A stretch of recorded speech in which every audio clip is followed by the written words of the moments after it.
बिस्मिल्लाहिर्रहमानिर्रहीम अस्सलाम वालेकुम वरहमतुल्लाहि वबरकातुहू। बच्चों, आज हम क्लास फर्स्ट ईयर फिजिक्स का चैप्टर नंबर 2 स्टार्ट करने जा रहे हैं। और आज का जो हमारा आर्टिकल है चैप्टर नंबर 2 के इंट्रोडक्शन के हवाले से है। तो आज हम बात करेंगे इंट्रोडक्शन टू वेक्टर्स की, कि वेक्टर्स क्या होते हैं। तो जब वेक्टर को डिस्कस करने से पहले हमने चैप्टर नंबर 1 में पढ़ा था फिजिकल क्वांटिटीज के बारे में। तो जो फिजिकल क्वांटिटीज क्या होती हैं, हमने वहां पे बात की थी कि all measurable quantities are called physical quantities, कि ऐसी क्वांटिटीज जिनको हम मेजर कर सकते हैं। फॉर एग्जांपल, किसी चीज की लेंथ है, उसको फाइंड किया जा सकता है। तो ये हमारे पास फिजिकल क्वांटिटी है। किसी भी चीज के मास को फाइंड आउट किया जा सकता है। तो किसी भी चीज का मास है, ये फिजिकल क्वांटिटी है। तो जो किसी भी चीज का एरिया फाइंड किया जा सकता है, किसी चीज का वॉल्यूम फाइंड किया जा सकता है, किसी चीज की स्पीड फाइंड की जा सकती है। तो ये सारी चीजें बच्चों क्या हैं, ये सारी की सारी फिजिकल क्वांटिटीज हैं। बच्चों, अब हम फिजिकल क्वांटिटीज को दो तरह से डिस्क्राइब करते हैं। और वो क्या है बच्चों, एक है हमारे पास स्केलर्स, दूसरा है वेक्टर्स। फिजिकल क्वांटिटीज को हम दो तरह से डिस्क्राइब करते हैं बच्चों। एक हमारे पास स्केलर्स हैं, दूसरी हमारे पास वेक्टर्स हैं। अब स्केलर्स और वेक्टर्स क्या होते हैं बच्चों, सबसे पहले हम स्केलर की बात करते हैं। तो स्केलर की बच्चों डेफिनेशन है the quantities which require magnitude and unit for their complete description. यानी जो स्केलर क्वांटिटीज हैं, इनको डिस्क्राइब करने के लिए हमें जो है एक तो चाहिए होता है मैग्नीट्यूड, सेकंड हमें चाहिए होता है यूनिट। मैग्नीट्यूड और यूनिट बताने के बाद स्केलर क्वांटिटीज हमें कंप्लीट समझ में आ जाती हैं। इनको हम मुकम्मल तौर पे डिस्क्राइब कर देते हैं। फॉर एग्जांपल, हम किसी चीज का मैग्नीट्यूड और उसका यूनिट बताते हैं साथ, तो अगर वो हमें बात मुकम्मल समझ आ जाए तो हम कहेंगे ये स्केलर क्वांटिटी है। लेकिन अगर मैग्नीट्यूड और यूनिट बताने के बाद हमें वो बात समझ में ना आए, वो मुकम्मल तौर पे डिस्क्राइब ना हो, तो बच्चों वो स्केलर क्वांटिटी नहीं होगी। तो स्केलर क्या होगी बच्चों, ऐसी क्वांटिटी जिनको बयान करने के लिए सिर्फ मैग्नीट्यूड चाहिए और सेकंड हमें यूनिट चाहिए। फॉर एग्जाम्पल बच्चों, हम कहते हैं हमारे पास एक क्वांटिटी है और इस क्वांटिटी का मास है 10 किलोग्राम। तो बच्चों 10 किलोग्राम कहने से हमें बात समझ में आ जाती है। हमें इसके साथ डायरेक्शन नहीं बतानी पड़ती। ये 10 बच्चों क्या है, ये मैग्नीट्यूड है, और किलोग्राम क्या है, इसका यूनिट है, मास का यूनिट है।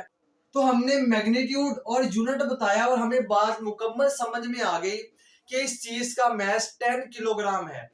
हमें साथ में डायरेक्शन नहीं बतानी पड़ी, सिर्फ हमने मैग्नीट्यूड बताई और यूनिट बताया और हमें बात मुकम्मल समझ में आ गई। तो जो हम बोलेंगे ये जो हमारे पास मास है, ये स्केलर क्वांटिटी है।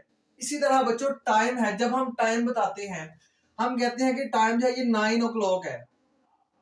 तो बच्चों ये जो टाइम हमने बताया 9 o'clock और इसके अंदर बताया, बच्चों हमें इस टाइम के साथ डायरेक्शन नहीं बतानी पड़ी कि 9 o'clock है लेफ्ट साइड की तरफ या 9 o'clock है राइट साइड की तरफ। हमने साथ डायरेक्शन नहीं बताई। डायरेक्शन बताए बगैर हमें बात मुकम्मल समझ में आ गई, तो हम बोलेंगे टाइम बच्चों क्या है, ये स्केलर क्वांटिटी है। इसके बाद बेटा डिस्टेंस है। हम कहते हैं एक चीज ने 10 मीटर का डिस्टेंस कवर किया, तो 10 मीटर कहने के बाद बात समझ में आ गई। हमें साथ में डायरेक्शन नहीं बतानी पड़ी कि 10 मीटर डिस्टेंस कवर हुआ अपवर्ड, डाउनवर्ड, लेफ्ट साइड को, राइट साइड को, एक्स एक्सिस के अलोंग, वाई एक्सिस के अलोंग। हमने साथ में डायरेक्शन नहीं बताई और हमें बात मुकम्मल समझ में आ गई। तो जो हम क्या बोलेंगे, डिस्टेंस भी हमारे पास क्या है, स्केलर है। तो बच्चों स्केलर क्वांटिटीज क्या होती हैं, जिनको बयान करने के लिए, डिस्क्राइब करने के लिए only magnitude and unit required है।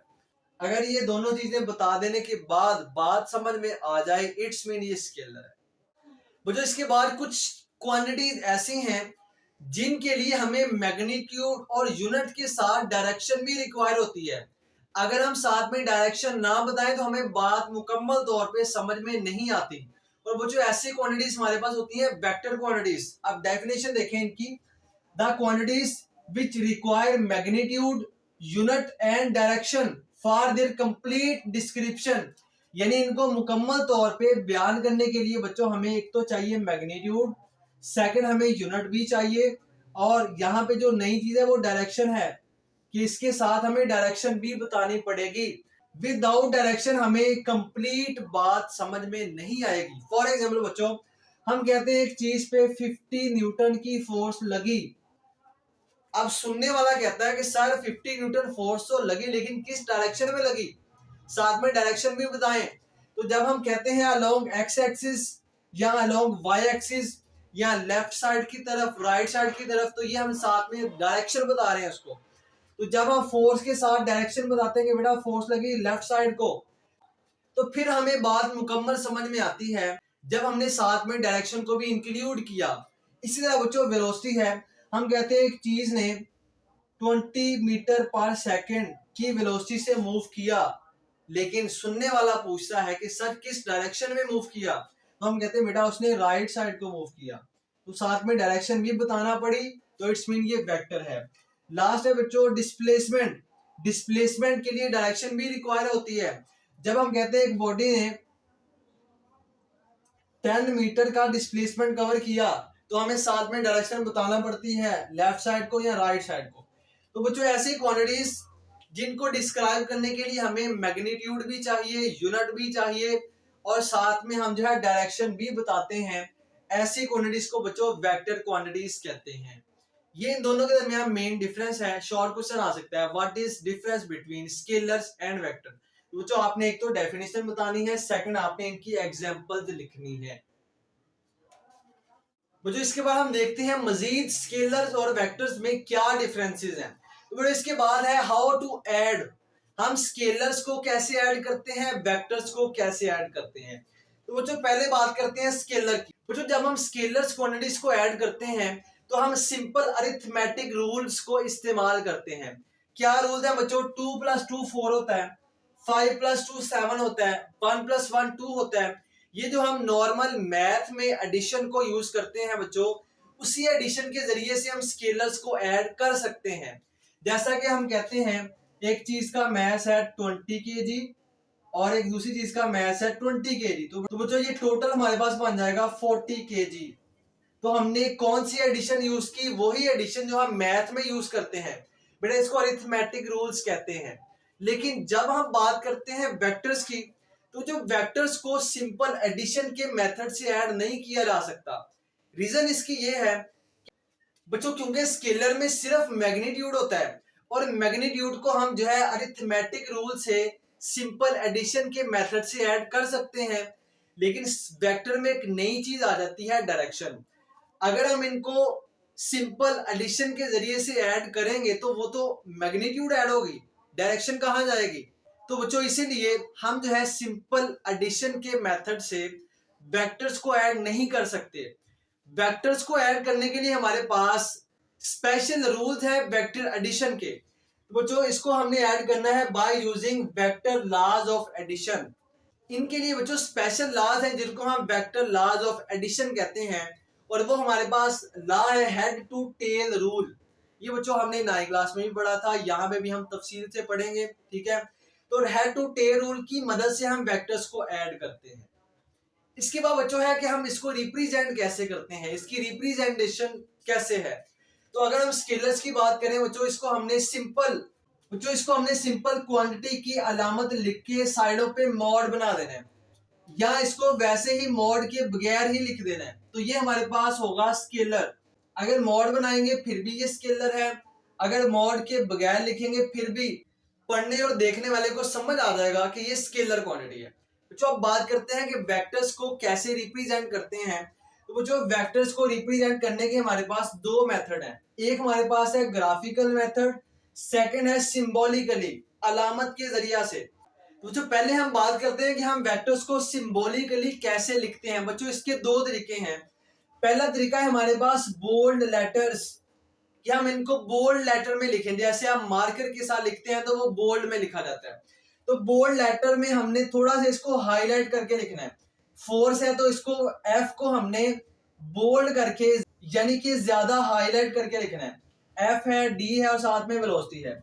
अगर इस तरह से लिखा होगा तो हमें समझ आ जाएगा कि ये जो है वेक्टर्स क्वांटिटीज है। लेकिन मुझे यहाँ पे एक इशू है कि इस तरह लिखने में टाइम भी ज्यादा लगता है, और इस तरह से लिखने से हमारा पेज भी खराब हो सकता है, और आपकी इंक भी ज्यादा यूज होगी यहाँ पे। तो एक आसान मेथड है कि हम क्वांटिटी की सिंबल के ऊपर एरो हेड बना दें तो एरो हेड ये बताएगा कि ये वेक्टर क्वांटिटी है। फोर्स है तो फोर्स एक वेक्टर क्वांटिटी है, इस पे हमने एरो हेड बना दिया तो इट्स मीन ये वेक्टर है। डिस्प्लेसमेंट है, एरो हेड बना लिया तो मतलब ये वेक्टर है। वेलोसिटी के ऊपर एरो हेड आ गया तो मतलब ये वेक्टर है। तो जिस क्वांटिटी के ऊपर एरो हेड आ जाएगा इट्स मीन कि वो वेक्टर क्वांटिटी है। तो जब भी आपने वेक्टर क्वांटिटीज को लिखना है आपने उस पे एरो हेड लाजमी डालना है। अगर आप इस तरह लिख देंगे तो इट्स मीन ये तो स्केलर है। तो हमने वेक्टर और स्केलर में डिफरेंस किया है। स्केलर को हम बगैर एरो हेड के लिखते हैं और वेक्टर को हम एरो हेड के। जो इसके बाद इसका दूसरा मेथड है कि हम इसको ग्राफिकली कैसे लिखते हैं। तो इसका जो बहुत आसान तरीका है, हम एक बनाते हैं टेल। टेल बच्चों एक लाइन सेगमेंट को कहते हैं, ये हमारे पास टेल है और सेकंड हम इसके ऊपर लगाते हैं एरो हेड इस तरह से। तो टेल जो है ये हमें वेक्टर की मैग्नीट्यूड बताती है और हेड बच्चों हमें डायरेक्शन के बारे में बताता है। ये जो टेल है ये हमें बता रही है मैग्नीट्यूड यानी न्यूमेरिकल वैल्यू कितनी है। यानी हमारे पास अगर डिस्प्लेसमेंट है और डिस्प्लेसमेंट बच्चों है 10 किलोमीटर, तो हमने क्या किया, एक लाइन सेगमेंट को ड्रा किया, ऊपर हमने लगाया एरो हेड और हमने कहा ये जो लाइन सेगमेंट है ये 10 किलोमीटर के इक्वल है। लेकिन बच्चों अब आपके माइंड में क्वेश्चन होगा कि क्या हम 10 किलोमीटर लंबी लाइन लगा सकते हैं अपने पेज के ऊपर, तो इसका आंसर है नो। फिर हम बच्चों क्या करते हैं, हम एक स्पेसिफिक स्केल को चूज करते हैं। यानी कि हम पेज के ऊपर 10 किलोमीटर तो नहीं लगा सकते लेकिन हम 1 सेंटीमीटर या 10 सेंटीमीटर लंबी लाइन लगा सकते हैं। तो पहले हम एक स्केल चूज करेंगे और उस स्केल के जरिए से हम बोलेंगे कि 1 सेंटीमीटर जो है ये 10 किलोमीटर के इक्वल है। और अगर हमने 100 किलोमीटर शो करवाना है तो हम यहाँ पे क्या कर देंगे, यहाँ पे बच्चों हमारे पास आ जाएगा 10 centimetre is equal to 100 kilometre. तो पहले हमने एक मखसूस स्केल को चूज कर लेना है ये लाइन सेगमेंट को ड्रा करने के लिए। उसके बाद हमने लाइन ड्रा करनी है बच्चों, ये लाइन हमारी टेल है, ये हमें बताती है मैग्नीट्यूड के बारे में और ये हेड हमें डायरेक्शन के बारे में बताता है। बच्चों ये हमारा आज का आर्टिकल था और ये सारा का सारा वेक्टर और स्केलर्स के बारे में था। ये हमारे चैप्टर नंबर 2 का इंट्रोडक्शन था। किसी भी किस्म का क्वेश्चन है, कोई भी डाउट है, आप कमेंट सेक्शन में पूछ सकते हैं। अपना बहुत सारा ख्याल रखिएगा।